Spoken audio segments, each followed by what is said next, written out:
সম্মানিত দর্শক আসসালামু আলাইকুম। আশা করি আল্লাহ তাআলার অশেষ রহমতে সকলে খুব ভালো আছেন। আজকে দুপুরবেলা থেকে আকাশ মেঘাচ্ছন্ন হয়ে রয়েছে এবং কিছুক্ষণ পরপরই টিপ টিপ করে বৃষ্টি নামছে। যদিও বৃষ্টিটা তেমন জোরালো নয়, তবে এই বৃষ্টিতে ছাগলগুলোর সমস্যা হচ্ছে। এর কারণ হলো ছাগলের বাইরে থাকার জায়গাটা আবারও ভিজে গেছে। গত বেশ কয়েকদিন বৃষ্টি না হওয়ার কারণে ছাগলের থাকার জায়গাটা বেশ ভালোই শুকিয়ে গিয়েছিল। কিন্তু গতকাল দুপুরবেলাতেও মুষলধারে বৃষ্টি শুরু হয়েছিল, যে কারণে জায়গাটা আবারও ভিজে গিয়েছিল। তবে গতকালকে বৃষ্টি শেষ হওয়ার সাথে সাথে আবার রোদ উঠে গিয়েছিল এবং জায়গাটা আবারও শুকিয়ে গিয়েছিল। কিন্তু আজকেও ঠিক একই টাইমে বৃষ্টি আসলেও আজকের বৃষ্টিটা টিপ টিপ করে হচ্ছে, যে কারণে রোদ উঠছে না এবং আকাশ মেঘাচ্ছন্ন হয়ে রয়েছে, এছাড়াও মেঘ ঘুরঘুরিয়ে ডাকছে।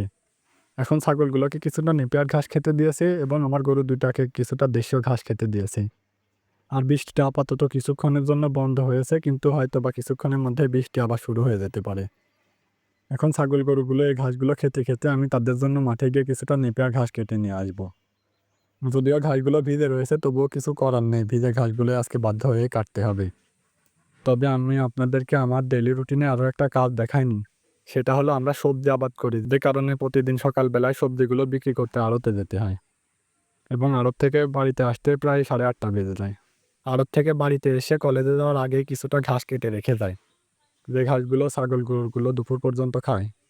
এবং কলেজ শেষ করে বাড়িতে এসে দুপুরের পরে আবার গরু ছাগলের জন্য বাকি ঘাসগুলো কাটি।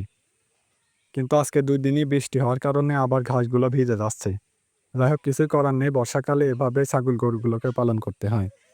মাঝে মাঝে শুকনা ঘাসগুলো কাটার সুযোগ হয়, আবার মাঝে মাঝে ভেজা ঘাসগুলোই কাটতে হয়। তবুও গত কিছুদিনের তুলনায় বৃষ্টিটা কিছুটা কমেছে, যে কারণে কাজগুলো করে একটু স্বস্তি হচ্ছে। আর এভাবে কমতে কমতে হয়তো কিছুদিনের মধ্যে বর্ষাটা চলে যাবে। অন্যান্য সিজনের তুলনায় বর্ষাকালে বিশেষ করে ছাগল পালনটা খুবই কঠিন হয়, কারণ ছাগল ভিজেও স্যাঁতসেঁতে জায়গা পছন্দ করে না এবং ভেজা ঘাসগুলো ছাগল খেতে চায় না। যে কারণে অন্যান্য সিজনের তুলনায় ছাগলগুলো বর্ষাকালে কিছুটা শারীরিকভাবে দুর্বল হয়ে পড়ে এবং শুকিয়ে যায়। এজন্য ছাগলগুলোর প্রতি এক্সট্রা কেয়ার নেওয়ার প্রয়োজন পড়ে। বিশেষ করে বর্ষাকালে ছাগলের বাচ্চাগুলো বেশি কষ্ট পায়, কারণ তারা ভালোভাবে খাওয়া শেখে না, যে কারণে তারা ভিজে ঘাসগুলো খেতে চায় না। যাই হোক, আশা করছি কিছুদিনের মধ্যে বর্ষা চলে যাবে এবং বর্ষা চলে গেলে আবার খামারের কাজগুলো আরামে করতে পারবো। এখন আমি মাঠে এসে আমাদের ঘাসের জমি থেকে কিছুটা ঘাস কেটে নিয়েছি, এই ঘাসগুলোকে এখন বাড়িতে নিয়ে যাব। আর আকাশ মেঘাচ্ছন্ন হয়ে রয়েছে, হয়তো বা বৃষ্টি নামতে পারে, এজন্য একটু তাড়াতাড়ি করে বাড়িতে চলে যেতে হবে।